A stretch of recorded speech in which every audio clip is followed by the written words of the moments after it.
بسم الله الرحمن الرحيم الحمد لله الذي بنعمته تتم الصالحات الحمد لله الذي هدانا لهذا وما كنا لنهتدي لولا ان هدانا الله والصلاة والسلام على رسول الله وعلى آله وصحبه ومن والاه السلام عليكم ورحمة الله. L'imam Muslim ibn al-Hajjaj radiallahu anhu,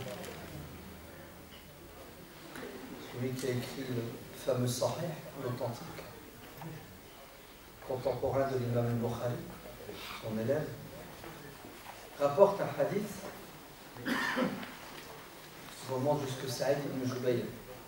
Saïd ibn Jubayr qui fait partie des élèves du grand compagnon qu'on nomme Hibr al-Umma, le savant de la communauté, Abdullah ibn Abbas, le cousin du prophète, sallallahu alayhi wa sallam.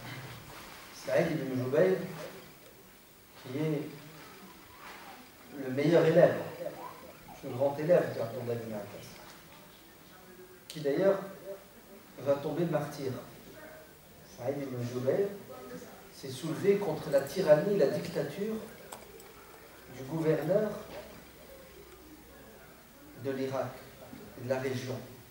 Il s'appelle Al-Hajjaj ibn Yusuf al-Thaqafi, qui était un despote, un tyran, un sanguinaire, un dictateur comme ceux d'aujourd'hui, Al-Bashar et les autres. Et Saïd ibn Jubayr, en tant que savant, n'a pas le droit d'avoir sa langue dans sa poche. Il doit ordonner le bien et condamner le mal. Et d'ailleurs, il y a eu une révolution armée contre Al-Hajjaj ibn Yusuf, qui était dirigée par un savant qui s'appelle Abdurrahman ibn al-Ash'af, à laquelle ont participé des centaines et des milliers d'imams et de savants. Ça s'est terminé dans un bain de sang. Et Saïd ibn Jubayr va être arrêté et exécuté par Al-Hajjaj, parce que les dictateurs ne supportent pas la contradiction et ne supportent pas qu'on les remette en question. Hassan al-Basri aussi, le grand tabi'i, qui a été adopté, élevé par Salama, dont Aïcha a dit qu'il parle comme un prophète. Hassan al-Basri, c'est aussi opposé à Al-Hajjaj, et d'ailleurs il a failli passer.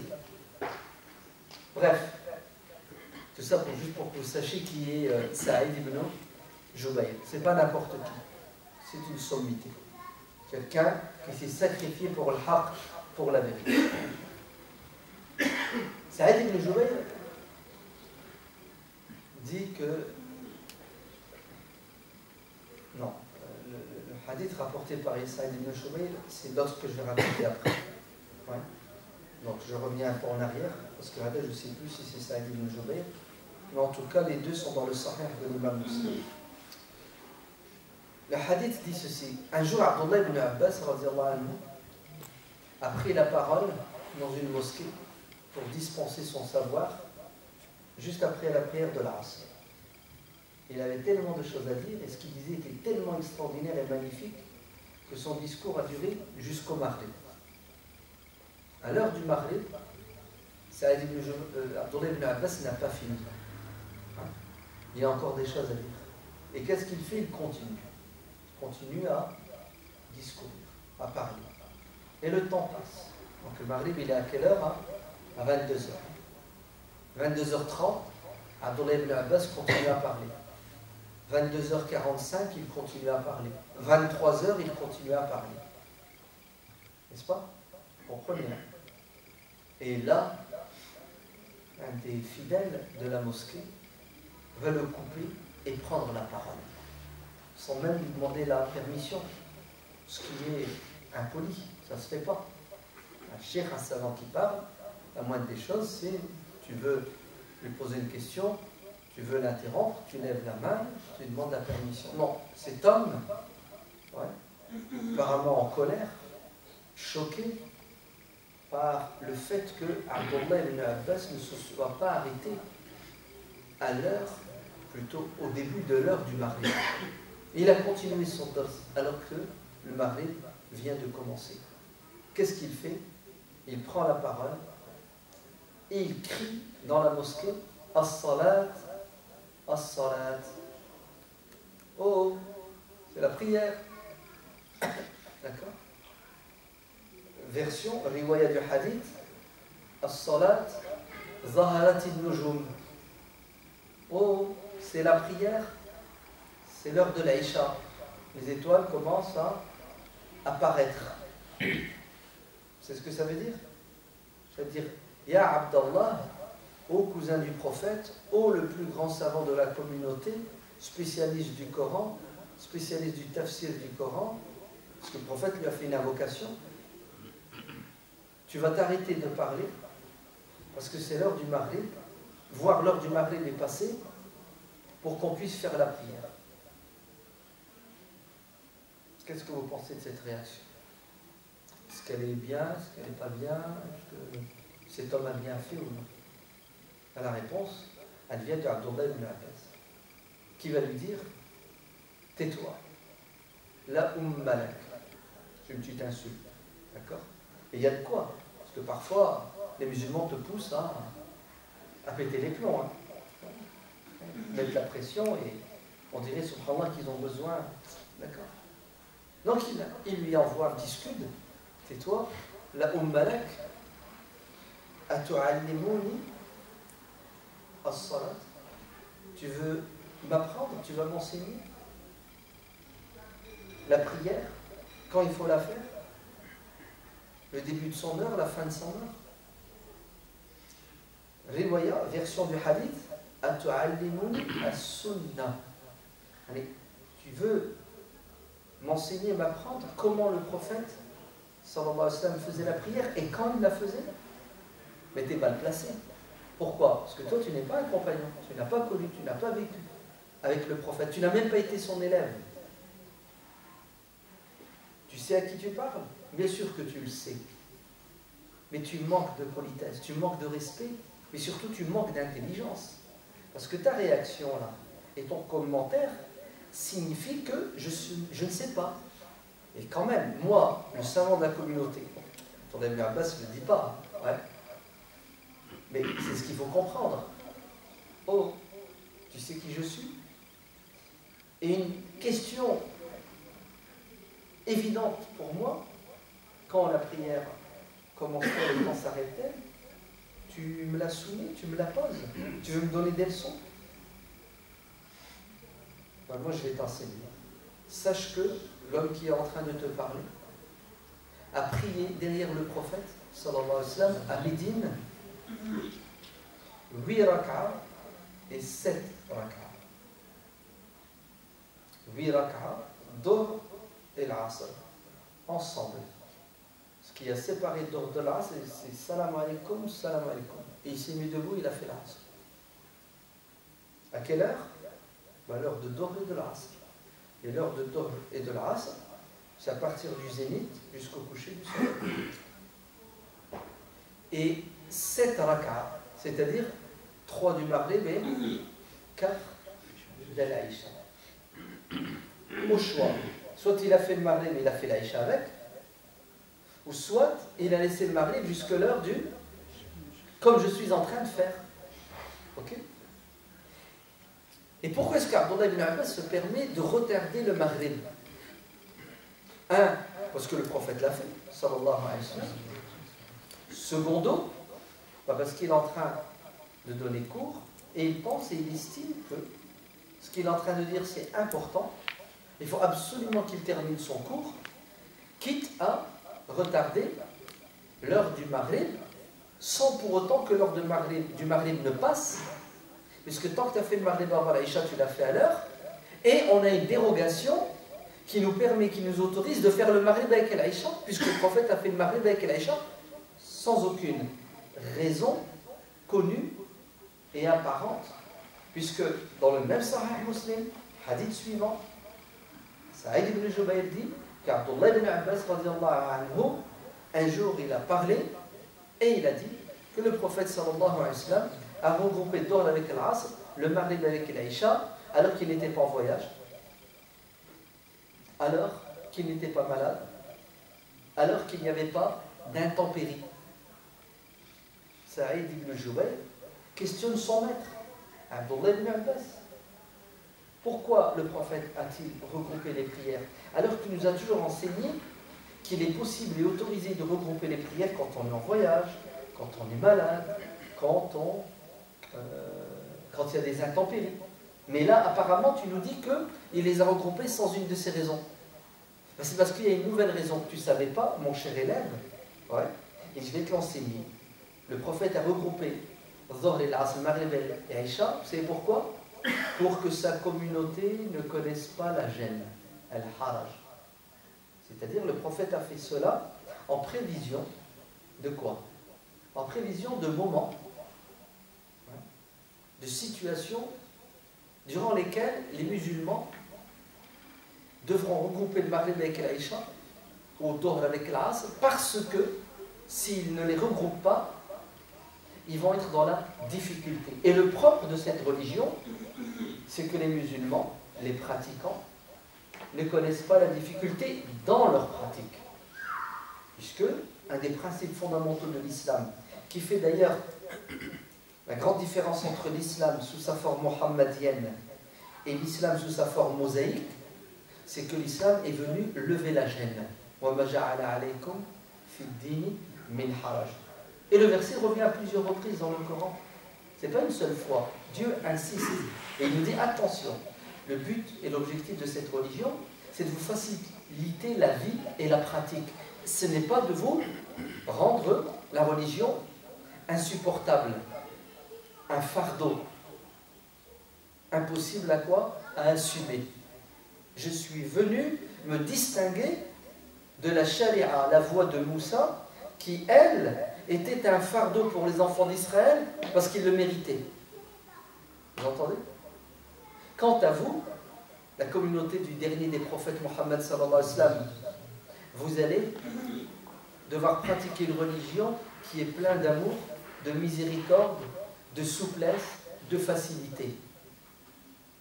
Et si jamais vous pratiquez cette religion qui est pleine d'amour, de souplesse et de facilité, et vous rencontrez un obstacle, une gêne, une difficulté, cette religion vous permet de quoi? De passer au-dessus de la gêne et de la difficulté à travers toute une série de dérogations, rojas, toute une série de facilités qui ont pour objectif de quoi?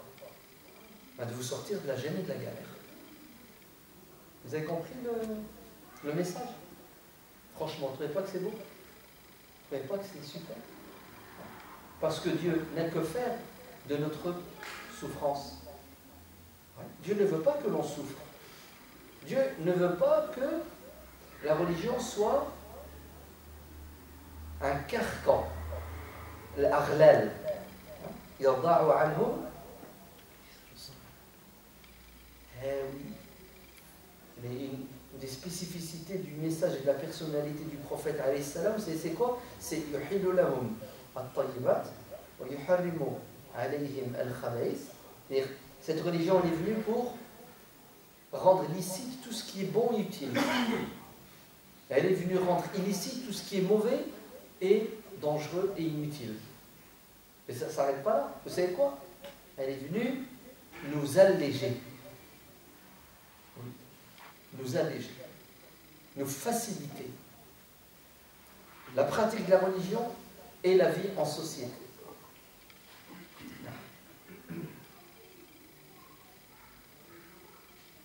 Donc, Dieu n'a que faire de quoi? De notre souffrance. C'est le prophète alayhi salam qui a dit ça dans un hadith. Il a reproché à une de ses épouses, Zaynab, qui décidait de prier la nuit, même quand elle était fatiguée. Et pour éviter de s'endormir, qu'est-ce qu'elle a fait? Elle a accroché des ficelles à un pilier de la mosquée et elle s'attachait les tresses de ses cheveux pour qu'elle tienne. Comme ça, si jamais elle tombe, elle somnole. En fait, elle a dit, enlève-moi ça. Priez tant que vous êtes en forme. Priez quand vous y trouvez du plaisir. Les prières surérogatoires. Mais si vous êtes fatigué, ne priez pas. Parce que l'objectif de la prière, ce n'est pas justement de nous mettre dans cette situation. faut que vous soyez en forme, que vous soyez concentrés. Allez dormir, reposez-vous, ensuite réveillez-vous à nouveau pour prier. Et si jamais vous priez dans cet état de semi-coma, c'est ce que vous allez faire. Vous allez dire le contraire de ce que vous voulez dire. Et au lieu d'implorer Dieu en lui disant Seigneur, bénis-moi, tu vas dire Seigneur, maudis-moi. Tu es plus conscient, tu sais plus ce que tu dis. Mais oui, c'est un hadith, ça. Faites ce que vous pouvez, car vous allez vous fatiguer avant que Dieu ne se fatigue. Et Dieu ne se fatigue jamais. C'est un hadith. Supportez ce qui est supportable. Car si vous les portez plus qu'il ne faut, vous allez vous fatiguer et vous allez jeter l'éponge. Et Dieu ne se fatigue pas. C'est pour cela que sa religion, elle correspond à nos capacités. Rabbana, wa la tuhammilna ma la taqata lana bihi. C'est-à-dire, Ya Allah ne nous fait pas supporter l'insupportable. C'est-à-dire, l'islam sous sa forme actuelle est supportable. Mais, écoutez bien, mais, parfois, parce que les circonstances, elles changent et elles évoluent. Aujourd'hui, tu es malade, demain tu ne l'es pas. Aujourd'hui, tu as la pêche, demain tu ne l'as pas. Aujourd'hui, tu es pressé, demain tu ne l'es pas. N'est-ce pas?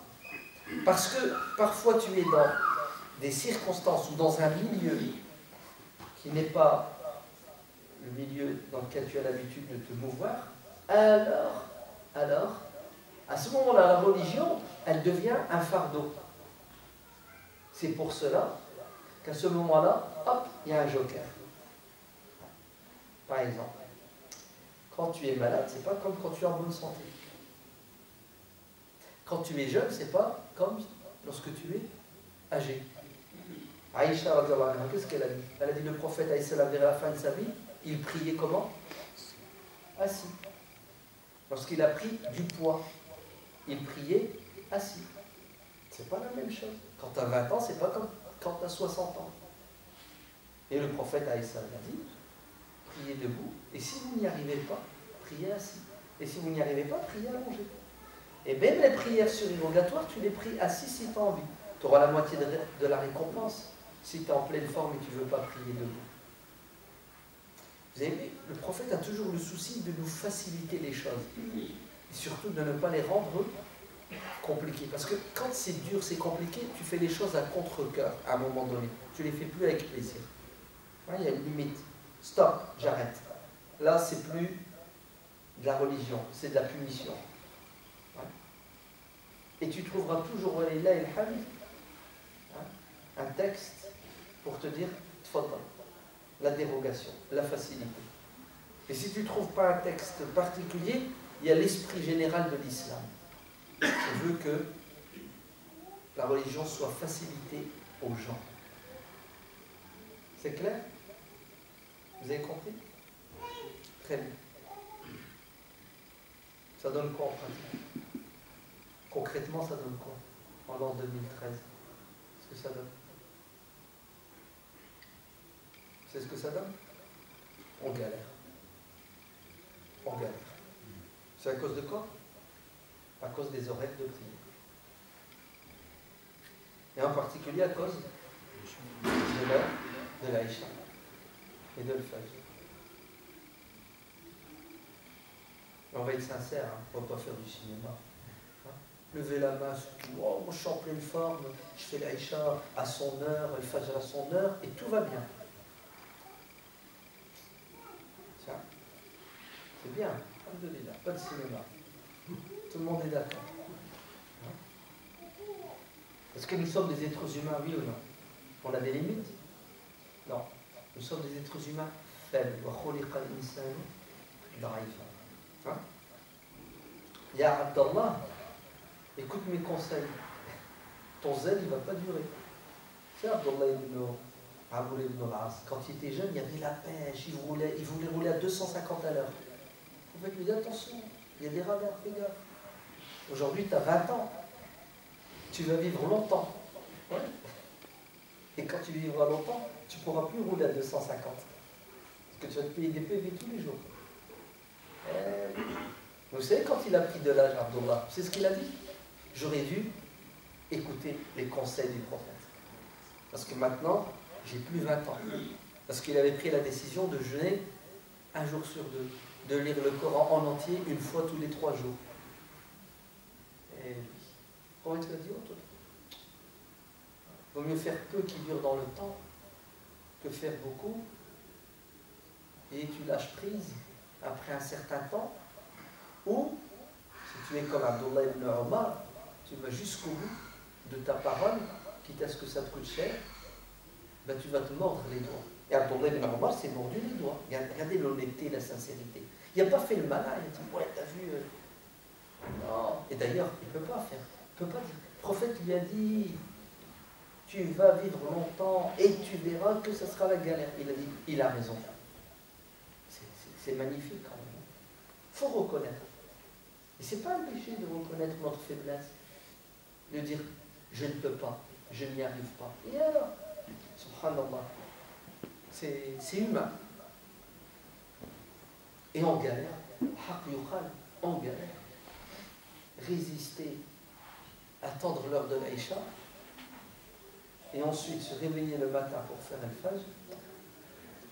Moi je vous dis, qui peut faire ça de manière continue et tenir, c'est le chômeur, c'est ça. Je ne dirais même pas le retraité, parce que le retraité il a 65 ans et plus. Son corps, son physique ne lui permet pas justement de dormir à minuit et demi et de se réveiller à 3h, 3h15. Donc c'est juste le chômeur. Ouais. Celui qui n'a pas de boulot, qui a 20 ans, 30 ans, 40 ans. Hada, oui, vous savez pourquoi? Pas parce qu'il est plus fort que nous, il est plus balèze. Hein. C'est parce qu'il dort toute la journée. Ah oui, il récupère la journée. Ouais, le soir, il va dormir à 1h du matin, même pas, il ne va même pas dormir de la nuit. Il va être sur Internet, la télé, il fait ce qu'il veut, oui ou non. Il vient le Fajr, il a fait le Fajr avec le wudu de l'Aïcha. Mais je ne te dis pas. Après le Fajr, Wallah, t'as beau mettre 10 réveils, il ne bougera pas de son lit avant 2h de l'après-midi. Et attention, il se réveille, il mange la sieste à 18h, hein, il retombe KO. Parce qu'il est déréglé. Et le sommeil de la journée, ce n'est pas un sommeil réparateur comme celui de la nuit. Et là, le mec, il part en cacahuète. Parce qu'il n'y a plus de vie, il n'y a plus de vie familiale, il n'y a plus de vie sociale. Il a besoin avec sa femme matin, midi et soir. Ouais. Quand Riyal dort, lui, il ne dort pas, il l'embête. La journée, il lui prend la tête la nuit parce que les enfants ont fait du bruit. Ouais. Il ne fout plus rien. L'administration le ferme quand il a ouvert les yeux. Waouh, c'est quoi cette vie? Non, c'est pas ça la règle, c'est pas ça la norme. Ouais. وَجَعَلْنَا نَوْمَكُمْ سُبَاتًا وَجَعَلْنَا النَّهَارَ مَعَاشًا. La journée c'est fait pour bouger, pour bosser, la nuit pour se reposer. C'est une rupture, il faut faire une pause. Le destin a voulu que nous soyons des Européens du Nord. Ouais. Et effectivement, si vous regardez, et si vous êtes précis, vous verrez qu'elle Aïcha, ouais, il est tard, il est très tard. Non. D'après certains savants, il n'y a même pas de Aïcha. Si vous voulez vous baser sur le calcul des 18 degrés, il n'y a pas d'Aïcha. À partir de Paris jusqu'au pôle Nord, il n'y a pas d'Aïcha. L'heure de l'Aïcha n'existe pas. Parce que l'alamat, ouais, les signes qui prouvent l'heure de l'Aïcha ne sont plus là. Ouais. C'est pour cela, depuis 30 ans, il y a des savants qui ont fait un ijtihad et qui ont choisi un autre mode de calcul et qui se sont basés sur les 12 degrés. Et ne croyez pas qu'ils ont inventé ça par plaisir parce qu'ils avaient envie. Hein. Non, non, non. Ils se basent sur des textes, etc. etc. Ce ne sont pas des gens qui s'amusent et qui rigolent avec la religion. Hein. Ils sont plus soucieux que vous et moi de l'adoration de Dieu selon le Coran et la Sunna. Mais alhamdulillah, notre religion, il y a la possibilité de quoi? D'interpréter des textes et tu trouveras toujours, alhamdulillah, un texte qui t'ouvre une porte Parce qu'il est quoi? Il est zanniyo, ad-dilala, qat'iyyu thubut, il est sujet à l'interprétation, il est équivoque. Ah ben écoutez bien, malgré ça, malgré ce mode de calcul, écoutez bien, qui rend l'Aïcha possible, ah ben l'Aïcha il a dit, ah vous l'avez, le calendrier, il est là. Ce calendrier-là, il a été fait par des savants de la Sharia et des savants du cosmos, ouais, dans les années 80, parmi eux le grand Cheikh Faisal Maulawi, rahimahullah, qui est mort il y a un an et demi, le Cheikh Youssouf Al-Qardawi, ah ouais, il est là, et d'autres savants spécialisés dans les calculs astronomiques. Eh ben, vous regardez l'Aïcha, il est à minuit, c'est ça? Minuit 10, minuit et quart. Et le Fajr à 3h30, quand c'est le solstice d'été, la nuit la plus courte, le jour le plus long, le 21 juin. Mais c'est pas maintenant, on est combien? La semaine prochaine. La semaine prochaine, c'est le 21. Là, ça sera le jour le plus long et la nuit la plus courte. Voilà. Donc vous avez vu, malgré ce calcul qui est censé nous faciliter les choses, on est devant une impasse. C'est que l'Aïcha reste tard et le Fajr tôt. Voilà. Et ça devient invivable, impossible. Pour celui qui veut respecter, impossible. Surtout le matin, va te réveiller pour le Fajr. Et le pire, c'est pas ça, c'est que tu te réveilles et certains ont un sommeil difficile, ils n'arrivent pas à dormir. Moi, je fais partie de ces gens-là. Moi, je me réveille le matin, après, j'arrive plus à dormir. Il faut attendre 3-4 heures pour que le sommeil revienne, le cycle. Mais à 8h, 9h, il faut se mettre debout. Hein. Oh là là, tu as des migraines toute la journée, tu as mal à la tête. Ouais. Tu marches au ralenti, tu es dans le gaz, tu es hors service, tu n'es plus opérationnel. Parce que tu as dormi 3 heures. Ah, je ne m'appelle pas Hassan El-Benna, il dormi 2 heures. Ouais, attention, hein. Il y a des gens qui sont comme ça. 2 heures, 3 heures, ça leur suffit. Je fais partie de la moyenne, il me faut mes 6 heures, 7 heures. Ah ben c'est insupportable, c'est dur, c'est galère. C'est pour cela, merci à Abdullah ibn Abbas, radiyallahu anhu. Regardez, il nous a transmis un hadith où le prophète alayhi salam a fait le maghrib avec elle. Il fait le maghrib, il fait l'Aïcha. Qu'est-ce que vous voulez de plus? Pourquoi il l'a fait? Pour les musulmans de France en 2013, pour qu'ils ne continuent pas à vivre dans la galère, el-haraj, la misère, la gêne. Pas mal quand même. Alors il y a certains qui disent non, non, non, ça ne marche pas. Hein? Wallah, il y a des savants, là-bas, tu sais ce qu'ils ont? Ils ont dit, ce hadith, il ne faut pas le mettre en pratique. La yu'malu bihi. Ils ont dit, il y a 2 hadiths qui sont sahih, la yu'mal bihi al-fuqaha. L'imam Malik, lui-même, radiyallahu anhu, quand il a le hadith, là, il faut l'oublier. Il faut le quoi, il faut le virer. Vous savez pourquoi? Parce que pour lui, il est en contradiction avec quoi? Avec les autres hadiths qui disent qu'on ne rassemble les prières que si on est... Et quelque part, j'ai envie de vous dire, allez, vas-y, Mujtahid, il a fait un ijtihad. Mais ça s'explique. Et l'Aïcha, il est à quelle heure hein? Dans les pays qui sont en dessous de nous, là. Ouais. Si vous prenez par année, au plus tard, il est à 9h30. Non? Voilà. Le Fajr, il est à 4h. Tu as dormi 6 heures, tu as dormi 7 heures. Donc il n'en voit pas tellement l'utilité. Ramène-moi l'imam Malik aujourd'hui, à Sainte-Geneviève-des-Bois, à 70 ans, tu vas voir. Tout de suite, tu vas dire, ah, ramenez le hadith. Ah, ouais. C'est pour ça que Ibn Taymiyyah, il est trop fort. Il a dit, comment peut-on se permettre de rejeter une parole du prophète alayhi salam uniquement parce qu'elle ne va pas dans mon sens? Si le prophète l'a fait, c'est que c'est possible. Et c'est qu'il y a une hikmah, il y a une sagesse. Tu l'as compris ou tu ne l'as pas compris, ce n'est pas un problème. Il te dit non, ce hadith, il est praticable comme tous les hadiths. Ce n'est pas la règle. La règle, c'est le Maghrib il a son heure et l'Aïcha il a son heure. Mais c'est une dérogation, une possibilité. C'est pour ça, chez nous, dans le Nord, depuis le 15 mai, dans certaines mosquées, pas toutes les mosquées, celles qui ont des responsables, qui tiennent compte de la santé des gens, on fait el-jam, on regroupe les prières jusqu'au 15 août. Pendant 3 mois, al-Maghrib avec l'Aïcha. Un adhan à la mosquée, on fait le Maghrib et l'Aïcha, rentrez chez vous et on ferme les portes de la mosquée. Voilà. Priez le Maghrib avec l'Aïcha, allez dormir. Allez dormir. Tu bosses demain. Tu travailles demain. Non? T'enseignes. T'es chauffeur. T'as le marteau-piqueur.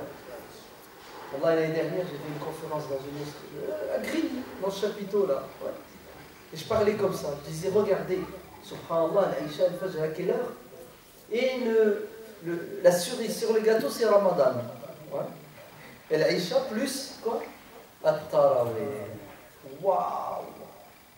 Alors là, ceux qui ne sont pas bravants, tu les achèves. Ramadan, franchement, c'est un massacre à la tronçonneuse.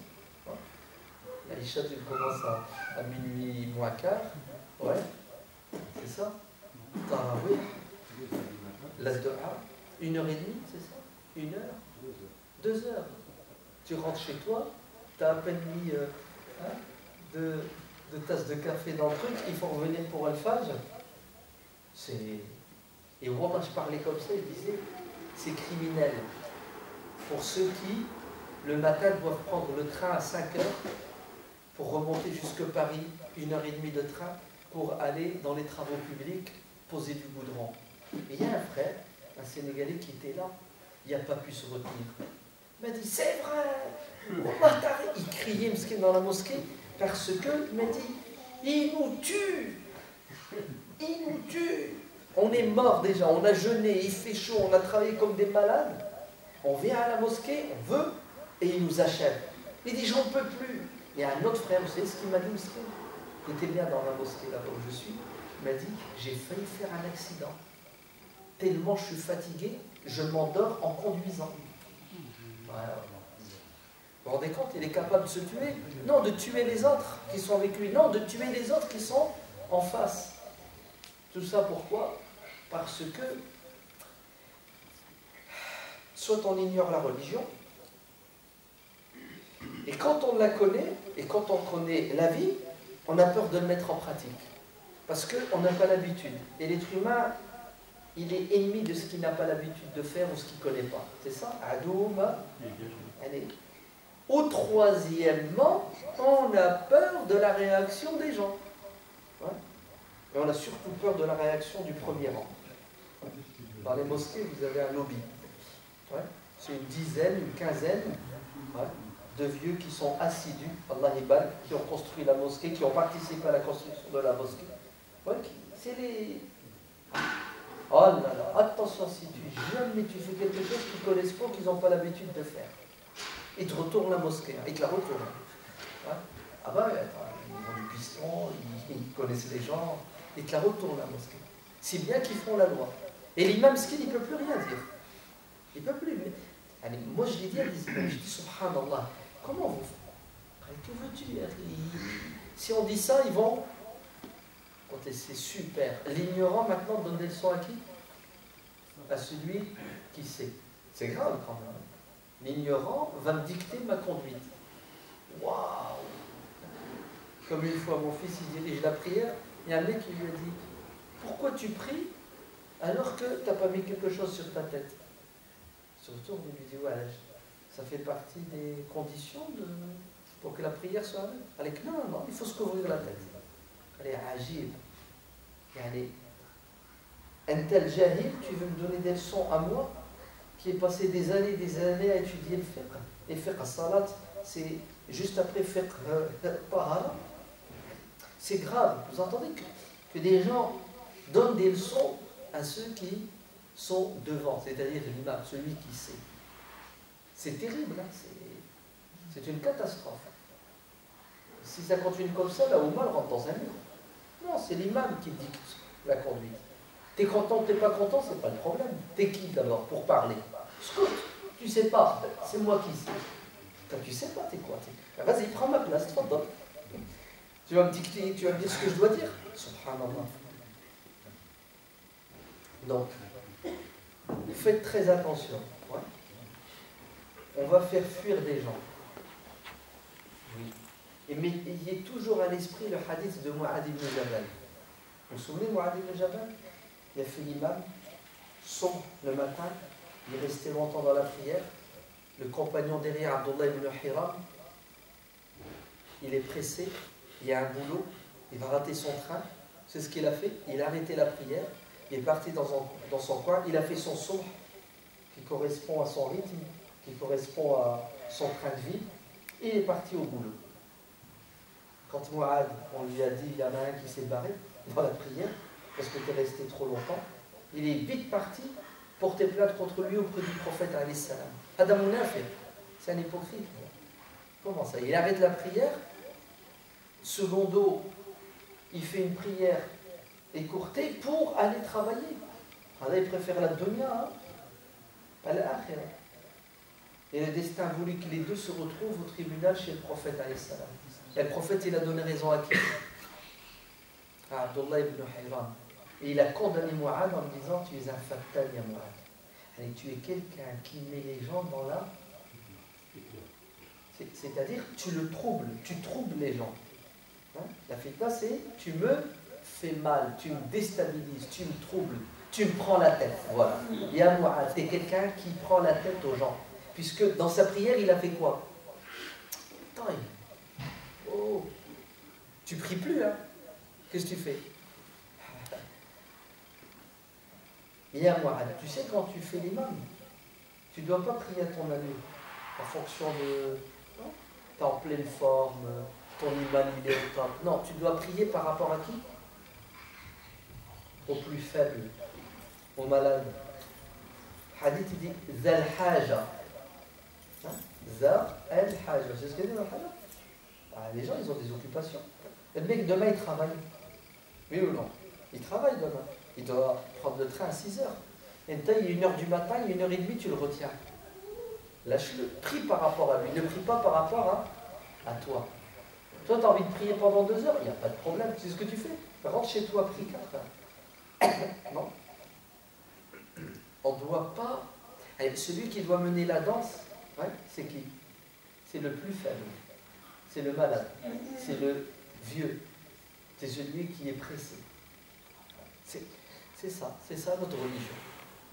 Même si ça choque certains qui disent non, Wallah, en Belgique c'est grave ce qui se passe en Belgique. Écoutez bien, c'est ce qui se passe en Belgique. L'Aïcha à 1h15. Vous entendez, hein? Elle fajr à 2h moins quart. Une demi-heure entre deux. 1h15, 2h moins quart. Et il lâche pas, les mecs. Hein? Il lâche pas. Puis je parlais comme ça, je parlais. Puis il y en a, il s'est mis debout. Non, Anna, je travaille. En plus, je fais du sport. Et je fais l'Aïcha, et je fais des trucs. C'est quoi ça? Tu veux faciliter la religion aux gens? Vas-y, t'as fini de crier. À moi de parler. Mais rigolo, va, t'es en bonne santé, tu travailles, tu fais du sport. Ça, tant mieux. Mais t'es pas la référence. Moi, je vais prier et tenir compte, non pas de toi, mais de celui qui est fatigué. Celui qui ne peut pas tenir. On a fait le contraire de l'esprit de l'islam et de la sunna du prophète alayhi salam. Donc il faut que vous sortiez de cette galère. Il faut que toutes les mosquées de France sortent de cette galère. Ouais. Et pendant l'été, là, on en a encore pour 5-6 ans. Ouais.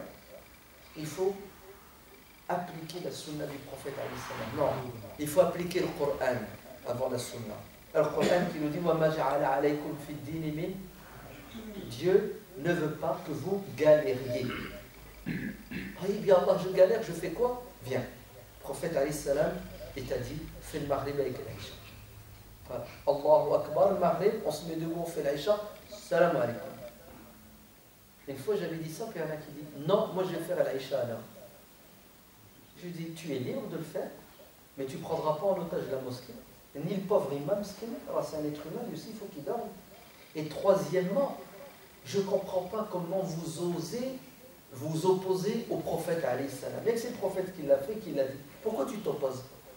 C'est grave quand même. Khalik, non. En fait, tu ne suis pas le prophète, tu suis tes passions, tu suis tes habitudes.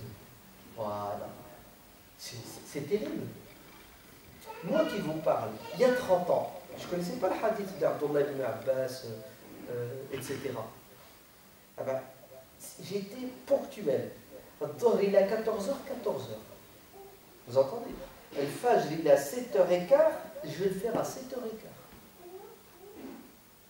Tu es en plein cours, je sortais du cours et j'allais faire l'Asr, le Maghrib.